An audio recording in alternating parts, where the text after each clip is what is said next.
Some of the follow-up information. We spoke internally. Rick Buchanan, our general counsel, is here, who oversees any investigations.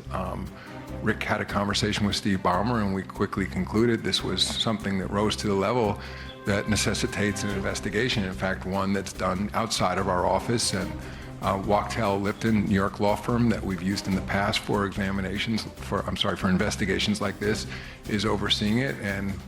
And again, I would also say I've been around the league long enough in different permutations of allegations and accusations that I'm a big believer in due process and fairness, and you need to now let the investigation run its course.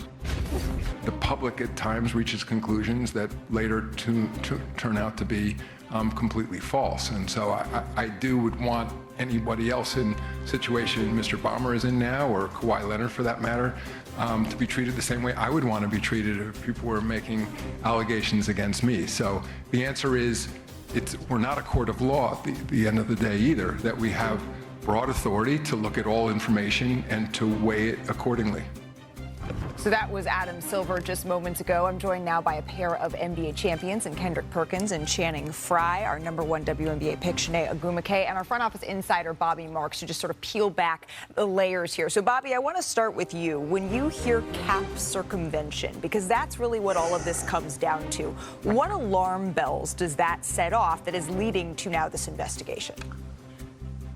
Well, Malik, I think there's two cardinal sins when you look at the NBA. It's certainly gambling on games, and then when you look at salary cap circumvention, certainly what the Clippers are being accused of. I would warn, though, what the optics look like in the Clippers case and what the evidence might eventually prove could be two different things. And I certainly go back to my situation in Brooklyn in 2013 when we were investigated by an outside law firm for salary cap circumvention in the Andre Karolinko situation. We were exonerated here. And I think when you listen to the commissioner here, they're going to go through this, a thorough investigation. And if the Clippers are found, there'll be severe penalties here. But the one takeaway is that this could be a long investigation here as far as what the Clippers went through as far as some type of circumvention here. Yeah, this isn't a process that's necessarily going to reach its conclusion in the next couple of days or even weeks. It could be months. Perk, this is the first time we're hearing from NBA Commissioner Adam Silver on this, and I don't think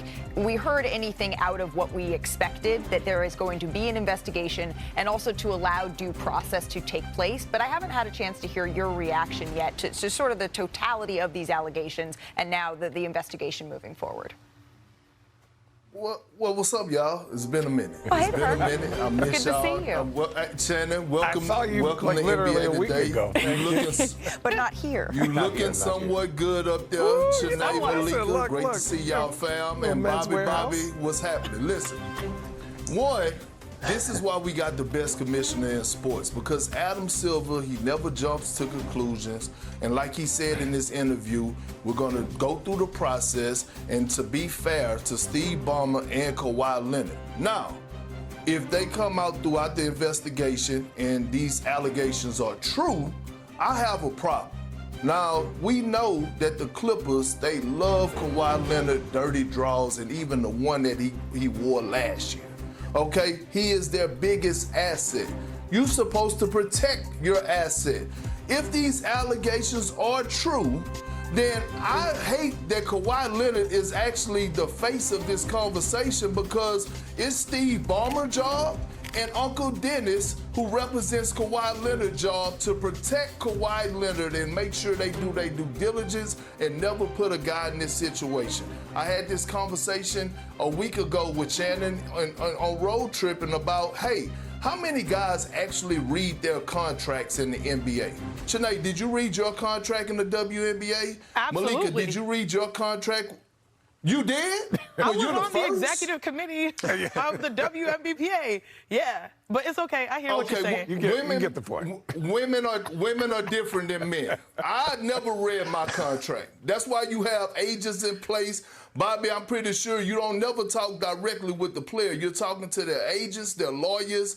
All we do is sign the paperwork because we trust that the people that are representing us are going to put us in the right position and protect us. So if these allegations are true, I'm really pissed. I'm going to be really pissed off at one, Steve Ballmer, and one, Uncle Dennis, who represents Kawhi, because they're supposed to protect him as the asset and the face of this organization. And Perk, there are a lot of unwritten rules when it comes to basketball. There are unwritten rules that you sort of understand as a professional when you sign on to do a deal. Some of the things that sort of jump out to me were the fact that, the company never announced that there was a marketing deal, one, him getting like 2 times, 3 times more than other celebrity endorsements. Like, there are a lot of fishy aspects here.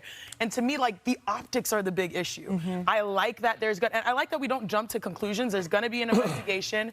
But yeah, I think this is one of those things that you have to bottle up, because these circumstances can get out of control if you're signing for an endorsement that you never really had to do anything for.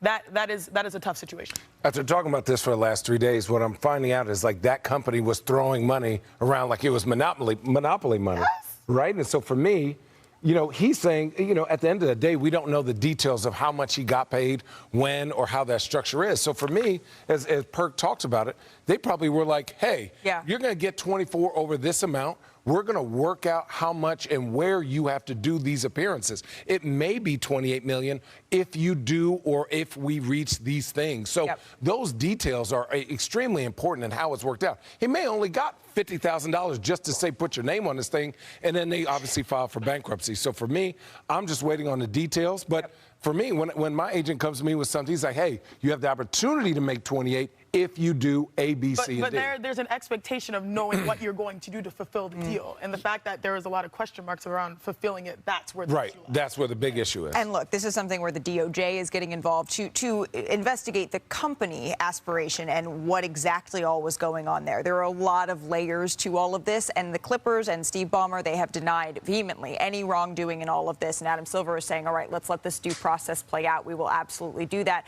But Bobby, there's a lot here to sort through. As fans at home are watching this and wondering what's the most important thing for us to watch and listen to, how should we feel? We appreciate you making it a little bit simpler for us. Let's move on to some more topics being covered right now in the Board of Governors meeting. Our Shams Charania reported this. We saw this rule tested out in Summer League, right? But it's official. This is the change for the 25-26 season here.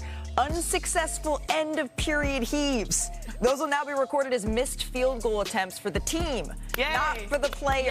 That is what sources are telling Shams. Wait, Shannon is saying what? What do you mean? You shot the ball. You shot the ball. Respectfully, this is how we affectionately call it, like grenades. When you toss it to your teammate, like, hey, I don't want the throw me them grenades. Me and Swish love those. Man, what on the best shooter on the court? Love them? Nikola Jokic loves them. There's no player that this is going to be benefit more. You're mad that if he knocks down the shot, then he doesn't get the credit? No, I'm saying who cares? Like, if you're that worried about your field goal percentage. But think about how often that ball goes in. Not that often, but you still want people playing to the final possession of a quarter, of a half. You should do that because you're